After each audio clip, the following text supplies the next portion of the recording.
오늘 이 본문 말씀을 보면서 풍랑 만난 이 배를 하나님께서 이 풍랑 만난 배에 전도자 바울을 죄수로 타게 하셔가지고 이 276명이 어떻게 살아나는지 여러분 잘 보시고 오늘 우리에게 주시는 메시지를 붙잡아야 되겠습니다.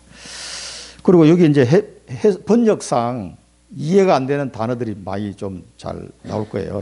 지금 현재 단어 잘 우리가 이해가 안 되는 거. 여기 보면은 먼저 단어 해석부터 하고 해야 돼. 여기 보면 고물 나오고 이물이 나오잖아요. 그 이물은 뭐냐면 배 머리를 이물이라고 합니다. 이물. 그 배 앞부분, 이게 배 툭 튀어나온 거 있잖아요. 앞부분을 이물을 하고 고물은 배 선미 번역을 하면 배 뒤쪽 그거를 고물이라고 합니다.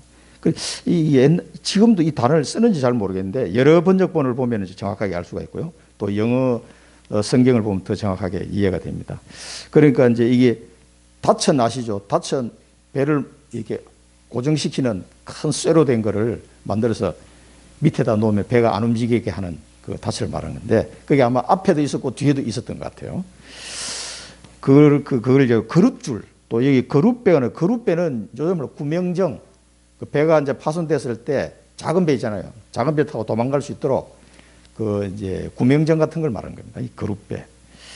그 다음에 요 뒤에 보면은 두 물이 합하여 흐르는 곳을 만나매 이제 이게 섬 가까이 갔는데 이 두 물이 합하다 말에는 바다에도 조류가 심합니다. 그 물이 이렇게 흐르는 흐름이 두 개의 물 흐름이 이게 만나는 지점이 있어요. 그 명랑해전 그 영화 보면은 명랑 거기 뭐 울돌목에서 그 일본군을 물리치고 하잖아요. 거기도 뭐 조류에 의해서 시간에 따라서 조류가 막 바뀌어요. 그 물이 쫙 흐르다가 같이 막 흐르는데 이게 부닥치면서 막 소용돌이 치는데 거기서 이순신 장군이 일본 배를 유인해가지고 거기서 격파시키거든요. 그만큼 이제 이 섬 주변에 보면은 특히 조수의 간만이 심하고 이렇게 조류가 심한 데는 그거 모르면은 큰 배도 세월호도 그래서 그쪽에서 이게 배가 뒤집어졌잖아요. 그만큼 이제 이게 어려운 지역입니다. 그러니까 이게 두 물이 합하여 이게 조류가 흐르는 곳을 만나가지고 배를 걸매 이 말은 이 배를 어디 걸었다는 얘기가 아니고 배 앞부분이 가다가 이 암초도 되고 여기 해석이 여러 가지 나오는데 그 모래톱 같은 게 있어요. 스러디시라고 해가지고 모래톱 같은 게 쌓여 있다가 이게 이제 이 배는 이제 정확한 항로를 모르고 지금 가는 중이기 때문에 가다가 그냥 쿵 쳐박은 거예요. 그래서 배 앞부분이 이 모래톱 같은데 꽉 박힌 거죠. 이렇게. 못 움직이는 거예요, 배가. 이런 상태입니다. 그런데 이제 고물은 큰 물결에 깨어져 가니 이 배 앞부분은 부닥쳐가지고 못 가고 뒷부분은 이 파도 때문에 배가 이제 깨어진 상태. 그렇게 이해하시면은 이 상황이 상당히 위급한 상황이구나. 좀 이해가 될 겁니다. 그리고 이제 여기서 하나님이 바울을 어떻게 쓰시는지를 잘 보셔야 돼요. 바울은 이 배에서 죄수입니다. 죄수로 이 배를 탄 상태예요. 그러니까 뭐 아무런 힘이 없어요. 죄수니까. 잡혀가는 주제에 뭘 힘이 있겠어요? 그런데 하나님은 그 죄수로 간 한 사람을 통해서 이 사람을 다 살리는 그게 하나님의 방법이에요. 세상적으로 보면 이 사람이 아무런 권한도 없고 능력도 없고 그냥 죄수일 뿐이에요. 한 사람이. 그런데 이 사람을 통해 살아날 수가 있다는 이게 이제 이걸 보셔야 돼요. 세상적으로는 아무 권한이 없지만 하나님의 이 영적 서밋을 통해서 나머지 사람들을 다 살리는 이 내용을 오늘 보여주고 있는 겁니다. 우리도 마찬가지입니다. 우리도 이 풍랑만난 배 같은 이 청주 땅에서 살고 있지만 뭐 청주시장도 아니고 아무것도 아닐 수도 있어요. 그러나 그 언약 잡은 한 사람 때문에 다 살아나는 거예요. 이게 하나님의 방법입니다. 그래서 이 바울이 믿음을 보셔야 돼요. 머리카락 하나도 잃을 자가 없으리라. 어떻게 그 상황 속에서 이렇게 이 사람이 확실하게 얘기할 수 있겠냐. 14일 동안 막 완전 뒤집어질 판 해가지고 겨우 살아가지고 이렇게 왔는데 이렇게 바울이 당당하게 말할 수 있는 근거를 여러분 확실히 붙잡고 가셔야 됩니다. 지난 주간에 주신 말씀 중에서 잠깐 서론에서 좀 보게 되면요. 우리가 절대 불가능한 상태의 인생을 살다 보면은 이러지도 못하고 저러지도 못하고 절대 불가능한 상태에 놓일 때가 있습니다. 불신자는 어쩔 수 없고요. 그런데 이 절대 불가능한 상태에서 절대 가능으로 가려면, 절대 가능한 상태로 가려면 어떻게 되겠습니까? 딱 한 가지 방법이 있어요. 왜? 하나님의 자녀니까 이제 가능한데 요 사이에 절대 불가능한 상태에서 절대 가능한 상태로 가려면요, 요 사이에 하나님의 뜻을 발견하면 됩니다. 발견. 내가 지금 절대 불가능한 상황에 놓여 있는데 절대 가능하게 되려면 요 사이에서 하나님의 뜻을 발견하면 돼요. 그러니까 다니엘과 세 친구가 나라가 완전히 망해서 포로로 끌려갔잖아요. 그 포로로 끌려가서 절대 불가능한 상황이죠. 이 상황에서 결단했다니까. 하나님 뜻을 딱 발견한 거예요. 정확하게. 그러니까 절대 가능한 상황이 돼서 이 포로로 끌려간 한 사람을 통해서 그 당시에 세계를 정복했던 바벨론이 완전 복음화 될 수 있도록 전 바벨론 왕부터 시작해서 모든 바벨론 백성에게 이스라엘에 섬기는 그 하나님이 진짜 하나님이라는 걸 보여줬어요. 이게 절대 가능하게 돼버린 거예요. 이게 뭐냐면 하나님의 뜻을 발견하는 겁니다. 지금도 우리도 마찬가지입니다. 절대 불가능한 상태에 있다.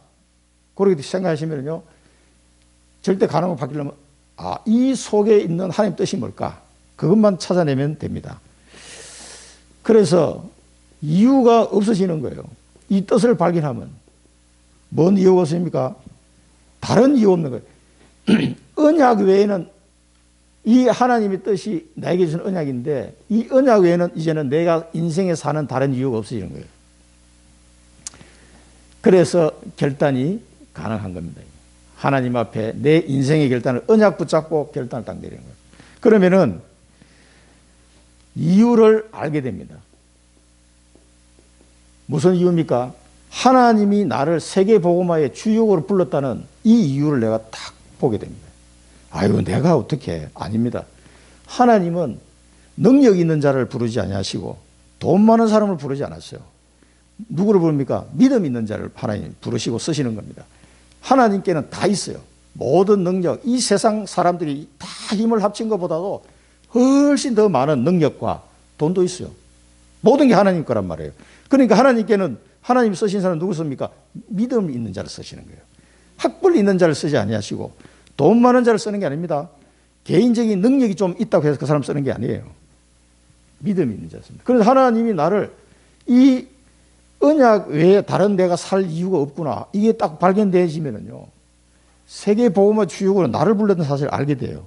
그러면 이 사람은요, 이제부터 진짜 이유가 있는 거예요. 그걸 보고 유 목사님이 다른 이유라고 했는데, 이제부터는 제자를 찾아 세우는 이 일에, 렘넌트를 찾아 세우는 이 일에 목숨을 걸게 되는 거예요. 그래서 사도 바울이 가는 곳마다 계속 하나님이 제자를 만나게 하시는데, 이런 사람에게 제자를 하나님 붙이는 거예요. 그런 사람을 말씀으로 양육해서 세우는 거예요. 세우고 그 개인에게 미션을 다 주고 이런 일들이 벌어지는 거예요. 이게 가장 축복된 인생 아니겠습니까? 뭐가 축복된 인생이겠습니까? 그래서 우리가 해야 될 일은 하나님의 말씀을 묵상하는 것밖에 없어요. 묵상은 그 주간주간에 붙잡았던 하나님의 말씀을 딱 생각하시면서 기도하는 거예요. 동시에.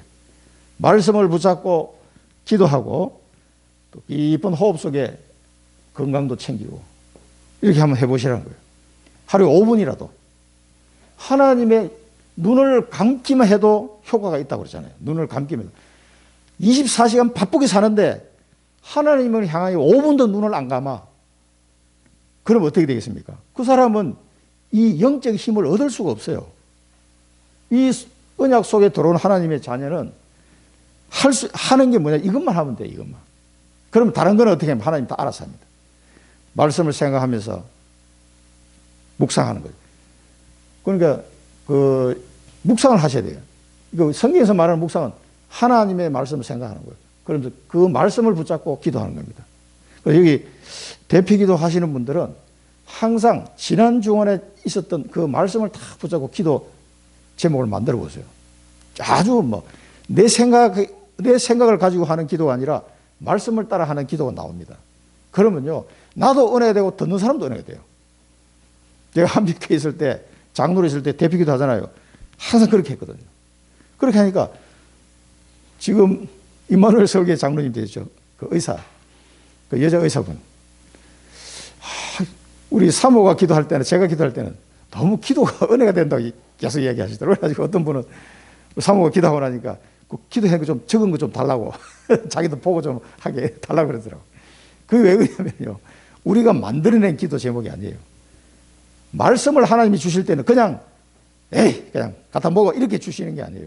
하나님이 우리에게 말씀 주실 때는 그 말씀을 듣는 자, 믿는 자를 통해 성취하려고 주시는 말씀이거든요. 그러니까 그 교회 중직자들은 그 교회를 위해서 대표 기도를 하는 게 굉장히 중요한 자리잖아요. 하나님의 말씀의 흐름을 딱 붙잡고 기도를 하셔야 돼요. 그래야 그 말씀대로 또 기도가 되어지고 그 기도한 대로 그 교회의 응답으로 오는 거예요. 그러니까 우리가 말씀 붙잡고 개인도 마찬가지입니다. 혼자서 또 깊은 호흡을 하면서 한 5분만 해도 건강도 좋아지고 영육 간에 굉장히 회복이 돼요, 회복이. 이걸 뭐 돈 드는 일도 아닌데 왜 안 하겠습니까? 이거. 그러다 보면 이 하나님의 말씀이요. 딱 뭡니까? 발견이 돼요. 이 말씀을 묵상하다 보면 중요한 게 발견돼요. 이것이 이제 내 것이 되는 순간입니다. 말씀이 발견이 탁 되는 거예요. 전에도 이 말씀 들어봤는데 그때는 그냥 대충 지나간 것 같은데 그날따라 말씀이 탁 발견이 돼요. 이게 뭐냐면 내 것이 되는 순간입니다. 이게 이런 시간들이 있어야 말씀의 개인화, 복음의 개인화가 되는 거예요. 계속 내가 성장하는 겁니다. 영적으로 이제 건강해지는 거죠. 또 말씀을 누리게 돼요. 말씀을 누린다는 건 뭡니까? 영어로 보면 enjoy라고 되어 있는데 말씀을 누린다는 건 뭡니까? 굉장히 은혜가 되고 뭡니까? 힘이 나는 거 이상하게. 그 말씀이 묵상하는데 굉장히 내가 은혜가 되고요. 막 힘이 나는 거 세상이 주는 힘이 아니에요 이게. 그렇게 됩니다 이게. 그리고 말씀을 체험하게 돼요. 내 삶 속에 말씀이 성취되는 체험을 하게 된다니까. 응답으로 오는 거예요. 응답으로. 성취가 돼요. 이걸 실제로 체험하게 됩니다. 그러니까 말씀 묵상을 하지 말라고 해도 자꾸 하게 되겠죠. 이렇게 되는 사람은요. 이 축복이 있습니다.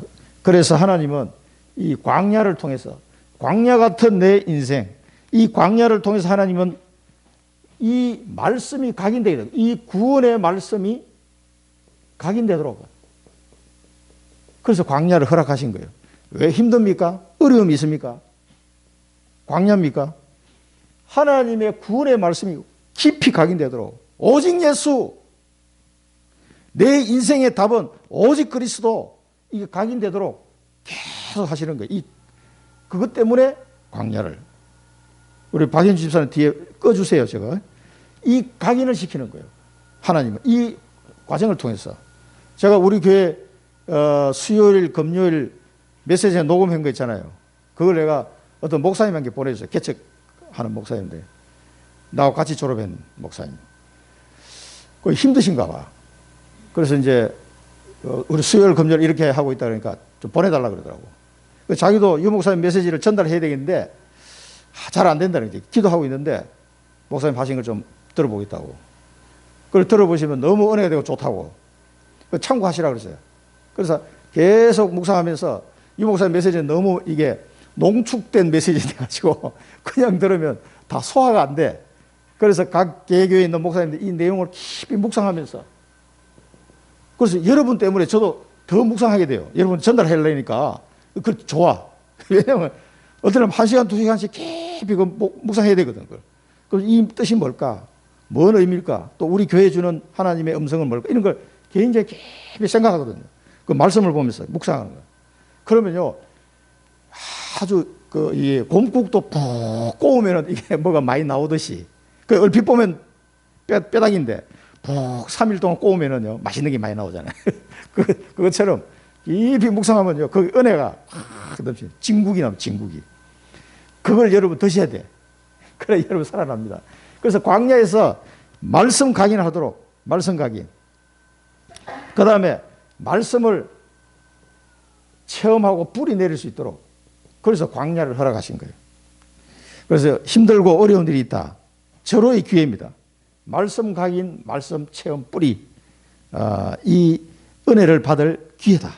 그리고 미래의 말씀, 체질, 앞으로 이루어질 그 이스라엘 백성들에게는 가나안 땅 정복할 수 있는 비밀의 말씀을 받았단 말이에요. 앞으로 미래에 어떻게 될 것인지. 그러니까 요단강 건너고 여리고 막 무너지고 쫙 정복 전쟁 승리하는 이 미래의 말씀에 완전히 체질될 수 있도록 이 광야를 통해서 하나님이 하셨다. 그래서 여러분에게 온 문제가 있거나 위기가 있거나 갈등이 왔다. 여기서 언약을 잡으면 100년의 응답이 온다. 그래서 100년 응답. 이 사실입니다. 이게 100년.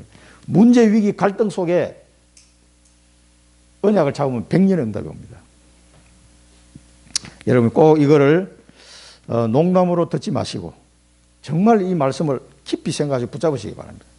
하나님의 말씀은 절대 변개치 아니하시고 또 하다가 야 나 취소 이런 법이 없어요. 하나님의 말씀은 생명의 말씀이고 창조의 말씀이기 때문에 이 말씀을 붙잡아야 돼. 우리가 살아갈 수 있는 방법은 이거밖에 없다니까. 오늘 이 바울이 한번 보세요. 죄수의 몸인데 바울에게 뭐가 임했어요? 하나님의 말씀이 임한 거예요. 바울아 두려워하지 말라. 이 배에 탄 사람 너와 같이 항해하는 사람 다 네게 주었느니라 했거든요. 이 말씀이 딱 임하니까 어떻게 돼요? 바울이 확신이 딱 든 거예요. 야 맞다. 아무리 풍랑이 불어도 도저히 세상 사람들 힘으로는 할 수 없는 상황이 됐잖아요. 우리 지난주에 봤지 않습니까? 다 버렸어 이제. 이건 뭐 어떻게 할 수가 없어. 그냥 막 바람 부는 대로 쫓겨가는 거예요. 이거는.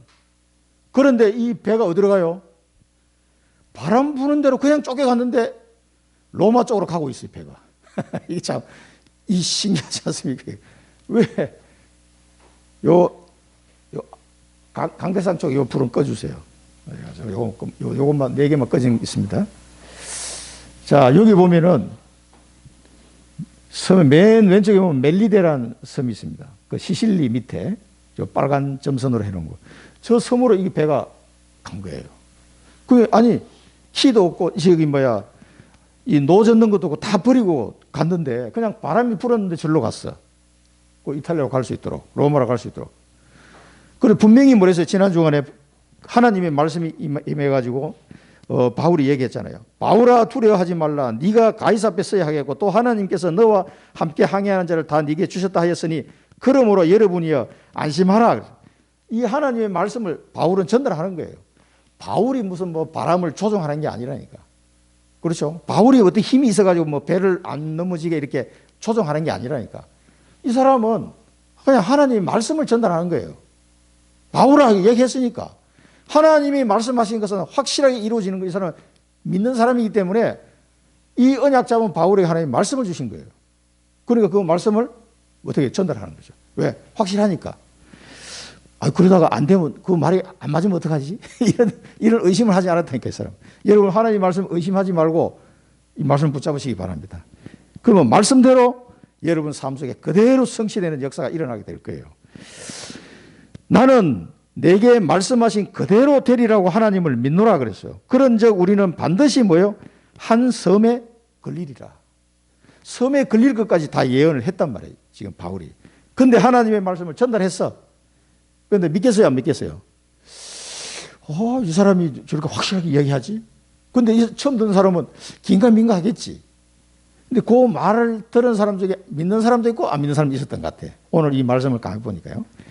그래서 세상 사람들은요, 하나님 말씀 한 번 들어 어디 알겠습니까? 영적 무지 상태라니까. 영적으로는 깜깜해. 세상적으로는 뭐 판사 되고 판검사 되고 대통령 되고 다 되는데 영적으로 하나도 몰라 이 사람들이. 왜 풍랑을 만났는지도 몰라. 왜 풍랑 만났습니까? 불신자는 풍랑을 만난 게 뭡니까? 저주 재앙으로 풍랑 만난 거예요. 불신자는.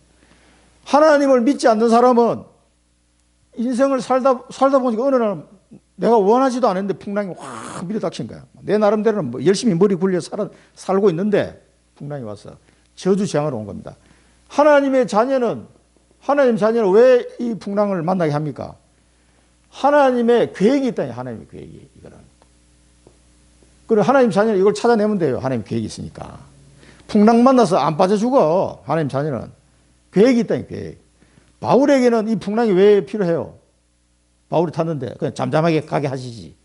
이 풍랑을 통해서 276명의 사람이 다 바울의 말을 듣도록 만들어버린 거예요, 하나님이. 이 사건을 통해서. 자, 그리고 이 풍랑을 통해서 이 생명을 건지도록 하나님이 은혜를 주신 거예요. 그런데 세상 사람들은 이 선원들 보세요, 선원들. 사공이라고 나오는데, 뱃사공. 이 사람들이 딱 도망갈 생각하는 거예요, 지금. 꼭 보니까 세월로 생각이 나서 선장이 먼저 도망가.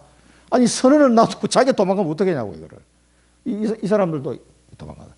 이탈리아에서요, 그 유람선이 넘어졌잖아요. 근데 육지가 뻔히 보이는데 그 큰 유람선이, 호화 유람선이 뒤집어져가지고 거기도 사고가 많이 났어요. 우리 세월로 사고 나기 전에. 근데 거기는 선장이 끝까지 남았어요. 그 선은 다 구출할 거 다 구출하고 자기 책임을 다 했더라고. 야, 그 대단한 사람이더만. 그래서 거기는 희생자가 많이 없었어요. 그렇게 사람이 많이 탔는데도. 그 육지에서 가까운데도 이게 큰 배가 뒤집어지니까 이거 어떻게 손을 쓸 수가 없나 봐, 이게. 그대로 깔아놨더라고요. 그걸 건져내는데도 힘들어요. 이거 들어 올릴 기계가 없어요, 기계가. 이 선원이 딱 먼저 도망갈 생각하는 게 사공들이 도망하고자 하여, 그러면 막 목숨이 왔다 갔다 하니까 하나님의 말씀이 뭐고 이게 들리겠습니까? 이게. 바울이 얘기해도 안 믿어지는 거지. 일단 나부터 살고 봐야 되겠다. 그래, 이 사람들이 뭘 합니까? 이물에서 닻을 내리는 차고, 그러니까 이 배 뒤쪽에서는 닻을 내렸어. 야, 앞쪽에도 닻을 내려라 이러니까 내리는 척 하면서 뭘 해요? 그룻배를 여기 딱 빼가지고 도망가려고 이제 한 거예요. 그룻배가 앞쪽에 있었나 봐. 그룻배를 바다에 내려놓고는 이 사람들이, 그 다음에 여기 군인들 보세요. 죄수들을 죽여야 되겠다. 도망가면 안 되니까. 이 죄수를 호송하다가 죄수가 도망가면 어떻게 됩니까? 그 호송한 군인이 책임을 져야 돼요. 그러니까 이 로마까지 이 죄수를 몇 명이 타는지 모르겠는데 바울도 그 중에 한 명이고 이제 죄수를 태워서 가잖아요. 이 죄수들이 뭐 사고나가 왔다 갔다 하는 중에 헤엄쳐 도망가 버리면 군인들이 이제 다 이제 책임을 물어야 된단 말이에요. 죄수 호송하기 이게 쉬운 게 아니에요. 저도 딱 한번 군대에서 딱 한번 해봤는데 이게 이제 이 도망가면 내가 책임져야 돼. 이 죄수를 죽이려고 하고요. 여기 또 많은 승객들이 탔겠죠. 뭐 로마까지 가는 배니까 뭐 장사하러 가는 사람 뭐 여러 사람 탔겠죠. 뭐 나름대로 성공해 보려고 로마로 가는 중 아니겠습니까? 그런데 이런 사람들이 하나님의 말씀을 믿지 않은 거예요. 하나님의 말씀을 전달했는데 믿질 않아요. 왜? 뭐 안 믿으시지, 이 사람이. 영적으로 무시하니까. 그러니까 하나님의 말씀을 안 믿는 대로 끝나면 좋은데 그게 아니라 이 재앙을 해결할 수가 없어요. 하나님의 말씀을 믿지 않은 사람들이 절대 재앙을 이길 수가 없다니까. 그게 문제예요. 뭐 안 믿으면 안 믿는 대로 잘 살 수 있으면 얼마나 좋겠어요. 그런데 절대 하나님의 말씀을 듣지 않는 이 상태로는 재앙을 이길 수가 없다. 그걸 아셔야 됩니다. 로마서 1장 20절 21절을 보면요. 창세로부터 그의 보이지 아니하는 것들 곧 그의 영원하신 능력과 신성이 그가 만드신 만물에 분명히 보여 알려졌나니 그러므로 그들이 핑계하지 못할지니라. 하나님을 알되 하나님을 영화롭게도 아니하며 감사하지도 아니하고 오히려 그 생각이 허망하여지며 미련한 마음이 어두워졌나니. 이런 상태로는요 절대 재앙을 빠져나갈 수가 없어요. 이걸 아셔야 됩니다.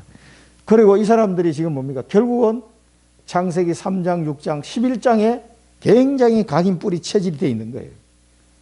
그러니까 나부터 살아야지. 물질 중심, 성공 중심, 여기에 굉장히 뿌리 내려오는 거예요. 그렇게 살다 보니까 사도행전 13장, 16장, 19장 무속, 점술, 우상 종교 완전히 빠져가서 사는데 여기에 각인 뿌리 체질되어 있다니까. 그러니까 영적으로는 깜깜한 거예요. 이걸로 끝나면 다행인데 인생의 답을 찾을 수가 없어요. 뭔가 인생에 고민은 되는 답이 없어. 막 발버둥칩니다. 발버둥치는데 답이 없어요. 바울도 그랬거든. 아무리 공부하고 율법을 연구해도 답이 안 나와, 인생에. 예수 그리스도 만났을 때 답이 나왔잖아요. 그리고 이러기 때문에 영적인 힘이 없어요. 영적 힘이. 아무 힘이 없어서 금방 넘어져 버려요. 굉장히 대단해 보이는 사람이 어느 날 딱 자살해 버려요. 야, 이번에 뭐 LH 지금도 뭐 두 분이나 자살했더만. 그러면 안 걸릴 거라고 생각해 땅을 샀는지 모르겠는데, 뭐 잘못했으면 또 뭐 처벌 받으면 되지. 꼭 뭐 죽을까지는 뭐 있어요. 근데 이 사람이 마음이 무너지면은요, 어떤 결단을 생각을 하게 될지 모르겠어요. 그러니까 허망해지고 마음이 자꾸 미련한 마음이 어두워진다니까. 이게 영적 힘이 없어요, 영적 힘이. 그러니까 영적 무능, 이 상태로 살다가 영적 실패를 갖고 오게 되는 겁니다. 그런데 이렇게 사는 사람이 237, 5천 종족이 지금 이 상태로 살고 있다니까. 전 세계 사람들이 지금 이렇게 살고 있어요. 인생의 답을 찾지 못해서 방황하고 있고요. 영적 힘이 없어서 흔들흔들하고 있고, 영적 무능과 영적 실패 속에서 막 갈급해가지고 살고 있는 거예요, 사람들이. 이 바울과 함께 배를 탄 사람들이 대부분 이 상태예요. 바울이 하나님 말씀을 주는데도 안 믿어지는 거야. 여기 워낙 각인불이 체질돼가지고 믿어지나. 여러분 한 번 듣는다고 금방 복음이 할렐루야 아멘 이게 잘 안 되잖아요. 근데 이 바울이 말한 대로 섬에 도착해서 진짜 그리고 뭐라고 그러냐, 배는 부서져도 생명에는 지장이 없다, 이렇게까지 정확하게 구체적으로 예언을 했잖아요. 뭐 예언 아닌 예언이지. 하나님 말씀이니까 그대로 될 줄 알고 나는 하나님은 그대로 될 줄로 믿노라 이랬거든요. 이런 영적 무지 속에 살아가는 사람들이 청주에도 너무너무 많습니다. 그래서 꼭 아셔야 돼요. 오늘 우리가 언약을 붙잡아야 될 게 뭡니까? 이 풍랑만난 인생 살다 보면요, 풍랑만난 인생이 얼마나 많은지 몰라요. 여러분도 경험해 보셨잖아요. 여기에 답은 뭡니까? 이 답은 오직 예수 그리스도. 오직 예수 그리스도. 오직 예수 그리스도 뿐이라는 이 언약을 잡아야 돼. 뿐. 예수 그리스도만으로 해결할 수 있습니다. 여러분은 어떤 풍랑이든 거기에 답은 예수 그리스도밖에 없어요. 자녀 문제, 돈 문제, 뭐 부부 문제, 모든 문제 답은 예수 그리스도 안에 다 있습니다. 그걸 언약으로 잡으셔야 돼요. 요거는 조금 돈만 좀 갚으면 해결될 것 같은데 아닙니다. 하나 사업이 잘 안 돼. 뭐 이게 좀 사업 아이템을 좀 찾으면 좋겠는데 아닙니다. 여러분이 반드시 하나님의 자녀이기 때문에 이 예수 그리스도 안에서 답을 찾으셔야 돼요. 불신자는 더 말할 것도 없고 이 속에 답이 있다니까. 요게 이제 비밀입니다, 비밀. 그래서 여러분이 예수 그리스도 안에서는 여러분 답을 못 찾으면요, 이 해석이 안 되면은요, 아무리 발부둥 쳐도요, 이거 빠져나올 수가 없어요, 여기서. 안 됩니다. 그래서 이걸 언약으로 잡으셔야 돼요. 이걸 언약으로 안 잡으면요, 이거 왜 이렇게 해결이 안 되지? 힘만 들고 막 계속 힘이 들어. 그러니까 여러분 이제 괜히 고생하지 말라고 말씀드리는 거예요. 하나님이 저를 시켜서 말해라고 지금 하니까 제가 말씀드리는 거예요. 전달하는 거예요, 저는. 정말 전달했습니다, 이제. 믿고 안 믿고는 여러분 이제 아셔야 돼요. 그런데 영적 갈급한 사람이 또 있어요. 뭔가 갈급한데 예비된 자. 이 사람이 꼭 현장에 다 있습니다. 오늘 여기 보니까 백부장이에요, 백부장. 이 백부장이 누구냐면 백부장 율리오라고 나오잖아요. 이 사람이 누군가고 이 책을 보니까 가이사랴 지방에는, 가이사랴라는 도시에는 로마 황제의 직속 부대가 배치가 돼 있었어요. 왜냐하면 거기 하도 사건이 많이 터지니까, 그러니까 로마로 봐서는 최전방이에요, 최전방. 거기 해가지고 어디 사건이 터지면은 막 소요 사태가 일어나고 거기 투입되는 거예요. 그래서 예루살렘에 천부장이 있었잖아요. 천부장 이런 사람들하고 다 연결돼가지고 이 가이사랴가 이 항구 도시면서 이 팔레스타인 전체와 이 동쪽 지역을 책임지는 핵심 부대예요. 거기 누가 나옵니까? 베드로를 만났던 이달리아 부대 백부장 고넬료. 그 가이사랴에서 만났잖아요. 그러고 나서 한 20년 정도 지난 지금 시점인데 또 바울과 누가 만납니까?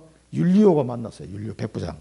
이 율리오가요, 율리오는 누구냐면 로마 아구스도 황제, 초대 황제가 아우구스티누스라는 황제가 있었어요. 이 사람 이름을 따가지고 아구스도 대, 우리나라는 그 번역을 그렇게 했는데 아구스도 대 건의대 백부장이었어요. 이 율리오가. 상당히 끝발에 있는 부대의 백부장이에요. 중대장쯤 되지만은 계급은 그렇게 높은 계급은 아니지만 상당히 앞으로 이제 승진해서 장군이 될 별달 사람들이 여기 황제 친위 부대의 백부장이었으니까. 그러니까 아마 이 사람이 율리오면은 이 고넬료를 알고 있을지도 몰라요. 한 20년 정도 이 차이가 나는데 자기 선배 중에 고넬료라는 백부장이 있었다는 걸 이 사람이 알고 있을지도 모르고 같은 가이사랴 지방에 파견돼가지고 근무하고 있었으니까. 그러니까 이런 사람은요 상당히 영향력이 있는 사람들입니다. 그러니까 그래서 저는 그런 생각을 해봤어요. 가이사랴에 왜 황제 직속 부대를 주둔하게 했을까? 물론 로마에서는 이제 뭐 정책상 그렇게 했겠지만 하나님 입장에서 볼 때 거기에 로마의 앞으로 로마 복음화를 위해서 중요한 고급 장교들을 여기다 배치를 시킨 거예요. 이 사람들이 베드로를 만난 고넬료, 바울을 만난 율리오, 이런 사람들이 로마 복음하는 데 상당히 영향을 주지 않았을까? 저는 그런 생각을 해봤습니다. 이 사람들은 안 믿었는데 이 사람은 믿었어요. 그 바울이 하는 얘기를 듣고, 야, 이 사람, 이제 왜냐하면 율리오는 바울이 어떻게 해서 잡혀왔는지 알잖아요. 요만조만하기 때문에 이 사람은 로마 황제 앞에 가서 지금 심판을 상소를 한 사람이기 때문에 잘 안전하게 모시고 가야 된다.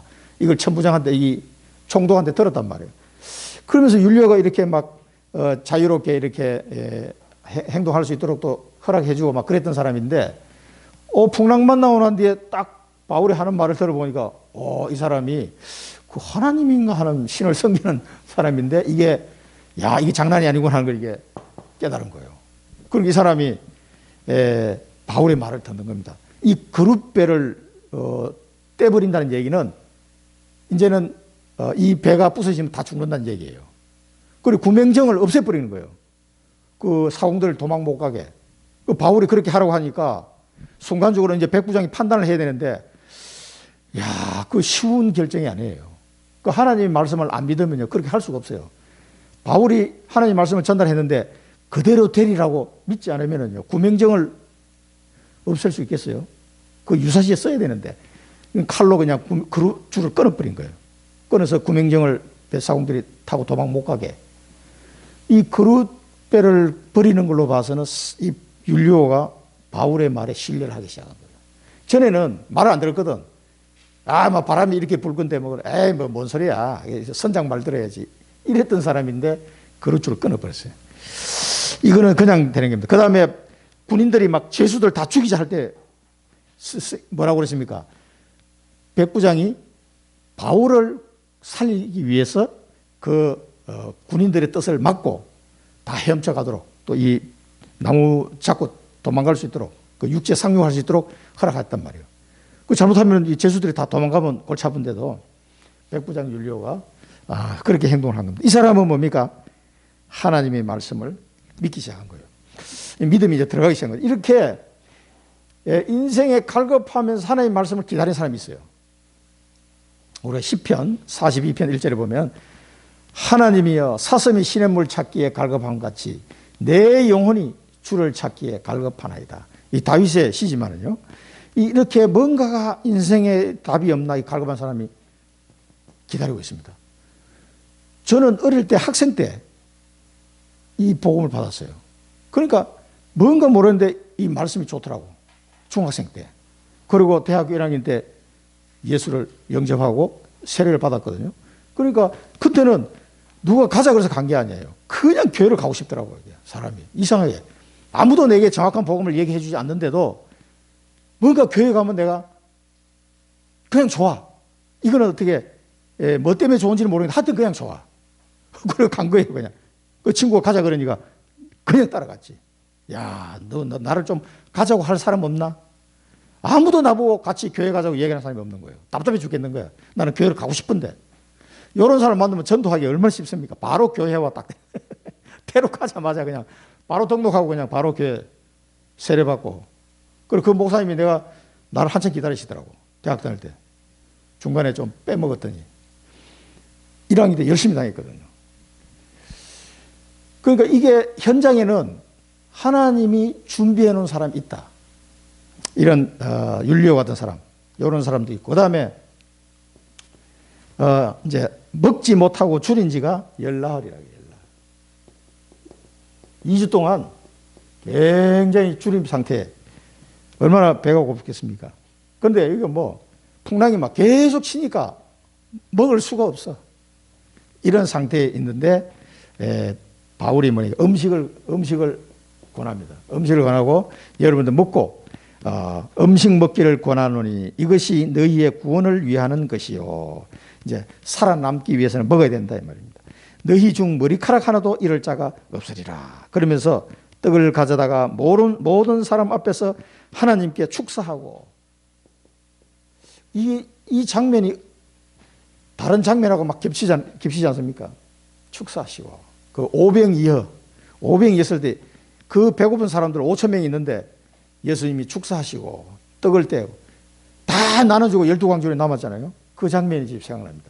음식을 주면서 모든 사람 앞에 하나님께 축사하고 음식을 줬어요. 그러니까 뭡니까? 그 배에 탄 사람들이 이제는 바울 말을 다 경청하는 거예요. 하나님 말씀을 전하면. 그러면서 하나님이 축사하시고 음식을 나눠주니까 그걸 받아 먹는 거예요. 안심하고. 그때서 이제 우리가 살 수 있겠구나. 이 희망이 생기는 희망이. 그럼 안심하고 음식을 이제 먹는 거죠. 전에는 막 죽을 판인데 음식이 뭐고 아무 생각이 없는 거야. 여러분 한번 배 타봤습니까? 배. 저는 어릴 때 타봤어요. 섬에 살았으니까. 배 타고 가다가 어릴 때 너무 토해가지고 배멀미 때문에 반 죽는 줄 알았는데 그게 아직도 기억나요. 5살 때인가 6살 때인가 남해에서 저 부산까지 가는 배를 탔는데 8시간 동안 이 울렁거려가지고 뭐 얼마나 토했는지 힘들더라고요. 뭐 조금 토하는 것도 그렇게 힘든데 이런 상태면 이 사람들이 뭐 토하는 정도가 아니라 완전히 정신이 하나도 없을 거예요. 막 밥 마시고 뭐고 이 때문에 없습니다 사실. 이 음식 먹고 이제 축사하고 이 말이 뭐냐 영육간에 굉장히 중요한 의미가 있습니다.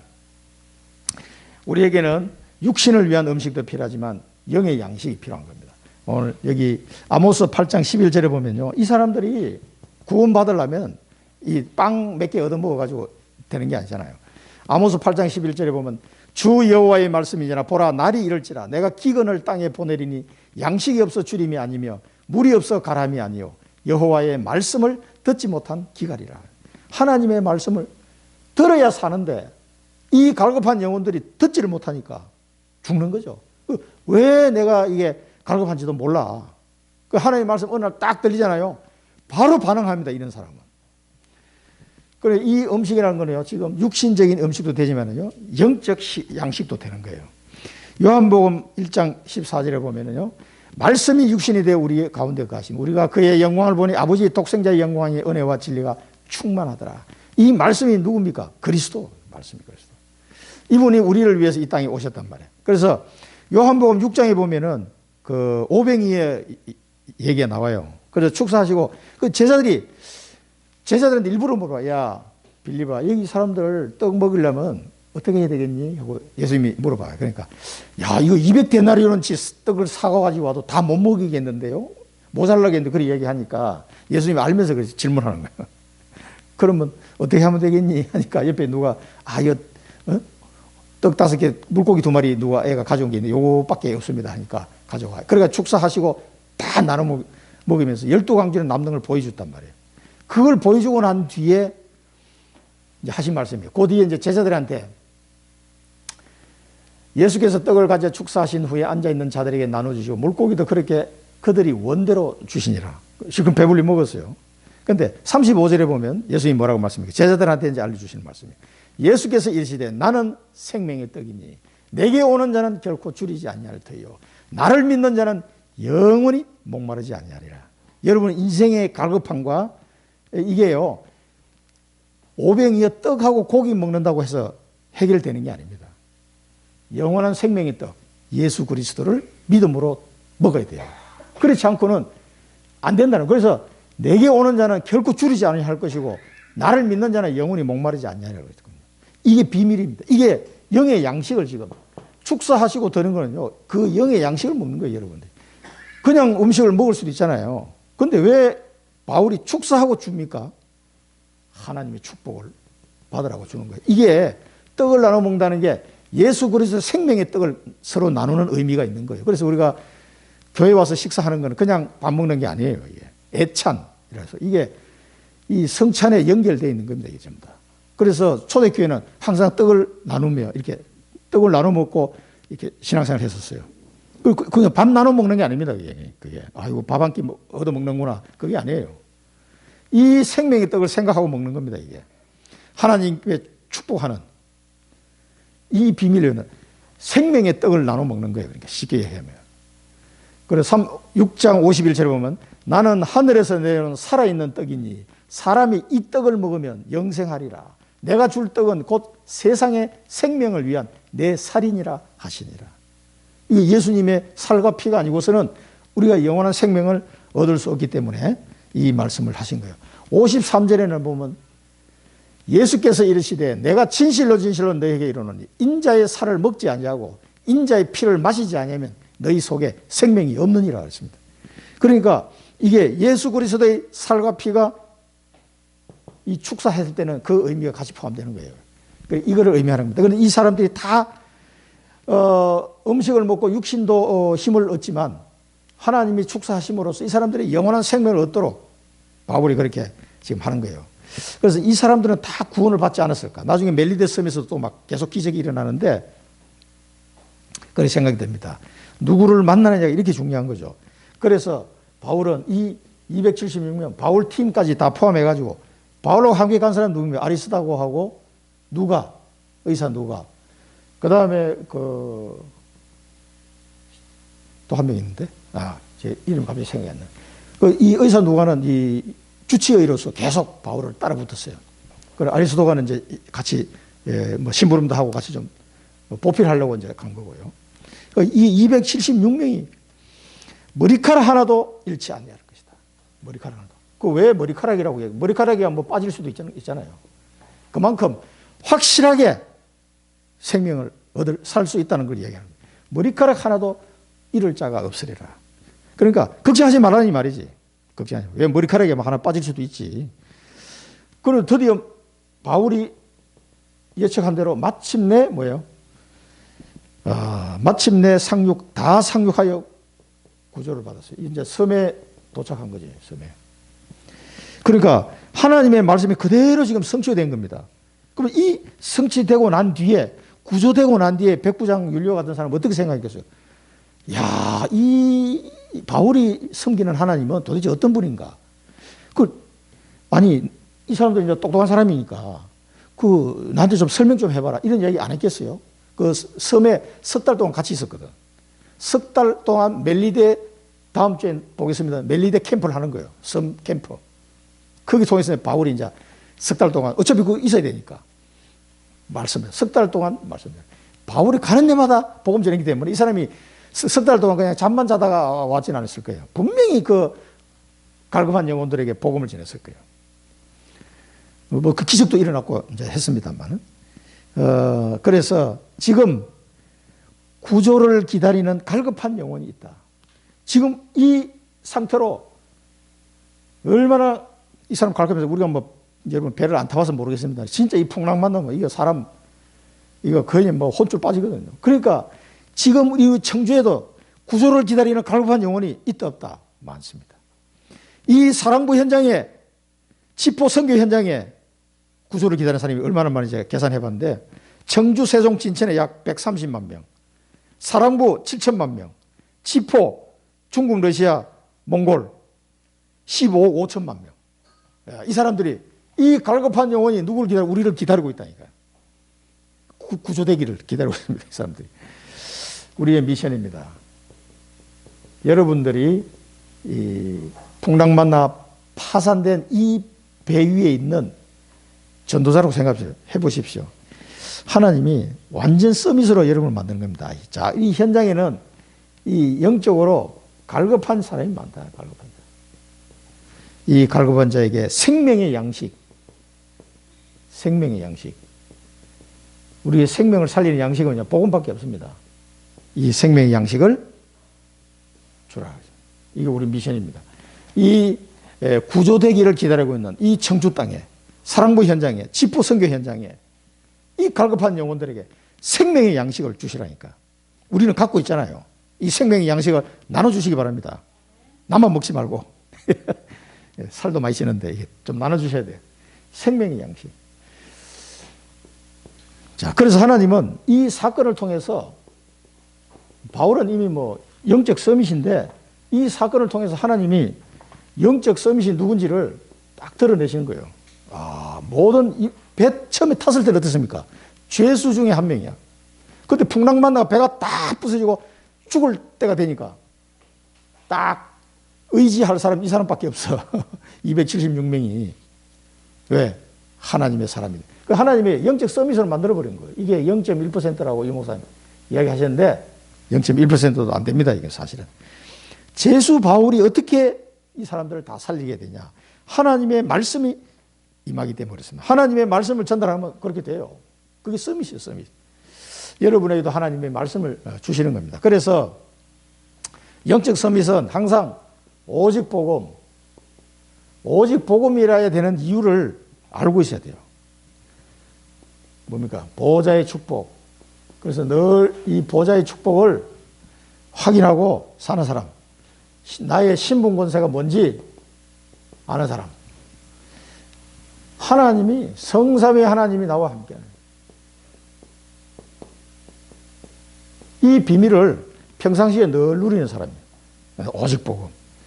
그래서 이런 사람들은요, 예배와 기도를 통해서 모든 답을 다 얻습니다. 예배와 기도를 통해서. 이게 오직 복음 누리는 사람이에요. 그다음 오직 전도, 오직 하나님의 나라, 세상 살릴 힘을 가지고 있습니다. 세상 살릴 힘을 가지고 오직 전도. 이제 내가 이 땅에서 살아가는 동안에 할 일은 이거밖에 없구나. 오직 복음 전하는 일. 이게 세상 살릴 힘을 하나님이 내게 주시기 때문에 138 언약만 잡으면 돼요. 역사는 하나님이 하시는 거기 때문에 138 언약만 딱 잡으면 오직 그리스도 하나님 나라 성령 충만, 이걸 통해서 하나님이 이루실 것을 내게 약속으로 주셨단 말이에요. 이걸 잡으면 돼요. 그러면 세상 살릴 힘이, 나는 힘이 없는 줄 알았는데 세상 살릴 힘이 자꾸 생겨. 이게 무슨 힘이지? 그게 이제 하나님 주신 힘이에요. 그 다음에 이제 오직 선교. 그래서 우리가 선교의 축복 속으로 다 인도받고 있는 겁니다. 이 문화회복. 우리 몽골 우리 바야람하고 주변에 이제 친구들도 한 명씩 이제 만남이 될 것 같아요. 그래서 계속 이제 복음 전할 수 있도록. 또 우리 바야람 아들하고 딸 두 녀석 오면은 여기 이제 유치부, 초등부 이제 다 맡아서 이게 애들 가르쳐야 돼. 걔네들 한국말 엄마보다 더 잘하니까. 그 이름이 진주하고, 근데 산호인지 내가 확실히 모르겠어요. 산호, 진주 산호. 그 사람들은 몽골 사람들 성이 없잖아. 그러니까 이름만 붙이고 원래. 그러니까 이 사람들 오면은 애들 박연주 선생님 이게 딱 애들 잘 챙겨야 돼. 초등학생들. 그 이제 이 오직 선교, 여기에 우리의 초점이 딱 맞춰져요. 요 사람이 영적 서밋입니다. 우리가 뭐 억지로 하려고 하는 게 아니라 그냥 이게 관심이 가지게 돼 있어요. 그러면은 이 영적 갈급한 사람이 전 세계에 어마어마하게 많을 텐데 청주에 와 있는 사람만이라도, 우리가 멀리는 못 가지만 와 있는 사람한테만이라도 복음 전해줘야 될 거 아닙니까? 그걸 생각하면 돼. 그럼 어려운 게 아니에요. 한 명씩 하는 사람을 보낼 텐데, 근데 이 축복을 내가 누리다 보니까 내 문제가 싹 해결돼 버려. 나 해결돼 하려고 기도도 안 했는데 해결해 버려. 이게 하나님의 방법이에요. 목사님, 그렇게 됩니까? 그렇게 됩니다. 여기에 초점을 내가 맞췄는데 내 문제 놓고 기도도 안 했는데 해결돼 버려. 저는 정인으로서 얘기하는 거예요. 이게요, 굉장히 신기한 방법입니다. 여기에 초점을 한번 맞춰보시기 바랍니다. 이게 하나님의 은혜예요. 자, 그래서 비전은 뭡니까? 이 영적 무지 속에, 영적 무능 속에, 영적 실패 속에 사람들이 지금 살아가고 있잖아. 이 살아가고 있는 237, 5천 종족, 이 사람들을 살릴 그리스도의 대사로 하나님 나를 불렀다는 거. 여러분 꼭 기억하셔야 돼요. 어떻게 하필 왜 나를 부르실까? 여러분을 사랑하기 때문에 부른 거예요. 여러분을 사랑하기 때문에 이 시대의 그리스도 대사로 불렀다. 이 기분 나쁩니까? 대사가 서밋 아닙니까? 서밋. 대사가 나라를 대표하는 사람이 대사잖아요. 서밋이에요, 서밋. 그래서 그리스도 대사면 영적 서밋이야. 뭐 미국 대사 하면 세상 서밋이지만은 이거는 영적 서밋이요. 그리스도 대사. 하기 싫은 사람은 안 해도 돼. 근데 해보면 너무 좋습니다. 그리스도 대사. 영적 서밋. 결론입니다. 뭐 영적 서밋 한 명만 타니까 다 살잖아요. 그래서 하나님은 우리 교회에 시스템을 주실 겁니다. 여러분 시스템. 어제도 임마누엘 서울교회에서 누가 전화가 왔어. 우리 사랑부 관련해가지고 거기 지금 이제 거기는 시스템을 이제 세울 수 있는 상황이 됐는데 이걸 끌고 나가줄 사람이 없다는 거예요. 그 목사님 나한테 또 전화 와가지고 장로님 같은 분이 있어야 되는데 이러면서 또 전화해. 참 이게 뭔지 자꾸 기도하시면은 좋은 사람 보내줄 겁니다. 기도하십시오. 기도해 주세요. 또 전화 와. 그냥 막 답답해. 거기는 이제 곧 이렇게 건축을 하고 만들어야 될 상황이니까 땅도 있고 다 돈도 있고 다 돼 있으니까. 근데 그거를 컨셉을 가지고 잘 만들어야 돼요. 그러니까 이제 그걸 끌고 추진해 나갈 사람이 없다는 거지. 시스템. 하나님이 우리에게 237을 살리고 병든 자 치유하고 렘넌트를 서밋으로 세울 시스템을 하나님 우리에게 주실 겁니다. 이걸 이제 기도하고 계시라고. 당장은 안 돼도 상관없어요. 하나씩 하나님 세우게 하실 겁니다. 그 다음에 콘텐츠. 여러분을 통해서 이 언약 잡은 사람을 통해서 주시는 콘텐츠가 있어요. 영적 서밋에게 주시는 콘텐츠. 이게 복음 자료입니다. 많은 복음의 내용들이요 나오게 돼 있어요. 요 언약 잡은 사람이에요. 하나님이 이걸 주시는 거예요. 이게 하나님의 응답입니다. 콘텐츠를 내가 만든 게 아니에요. 하나님이 주시는 응답을 그렇게 이제 내가 정리만 하는 거지. 이렇게 그 케이스 바이 케이스별로 이제 우리 학생들은 어떻게 해야 되고 이런 게 병든 자에는 어떻게 하고 이런 콘텐츠가 복음의 콘텐츠가 4개 주시게 돼 있어요. 그걸 이제 정리만 하면 되는 겁니다. 그 다음에 이제 플랫폼. 여러분 한 명 한 명이 플랫폼이에요. 우리가 지금 위성 2부 때 나왔습니다만 사람이 아는 플랫폼도 있고 사람이 모르는 플랫폼도 있다. 여기 청주 임마누엘이라는 플랫폼은 사람들이 잘 몰라. 좀 뭐 하는 데인지. 그래서 교회를 이해를 못 하는 거예요. 생명 살리는 플랫폼입니다. 여러분 한 명이 플랫폼이고 우리 교회가 플랫폼입니다. 여기에 사람들이 오면은 다 살 수가 있어요. 여러분들이 가는 현장에는 이 바울이 보세요. 이 바울이. 이 배를 타는데 바울 한 사람이 플랫폼이에요. 이 사람 통해서 다 살아나는 거예요. 이 비밀이 여러분을 통해서 하나님이 이루게 하실 겁니다. 나를 플랫폼으로 불렀구나. 이 사람을 꼭 언약으로 붙잡으시고 승리하시기 바랍니다. 기도하겠습니다. 살아계신 하나님 아버지, 오늘 또 귀한 말씀을 주시니 감사합니다. 머리카락 하나도 잃을 자가 없으리라고 바울이 담대하게 말했던 것처럼 하나님, 저희들도 하나님의 말씀을 의지하여 영적으로 갈급해 죽어가는 자들에게 생명의 양식인 복음을 담대히 선포하고 그들의 살 길을 말해줄 수 있는 전도자로, 그리스도의 대사로, 영적 서밋으로 쓰임받을 수 있도록 인도하여 주옵소서. 예수 그리스도 이름으로 감사하며 기도드립니다. 아멘.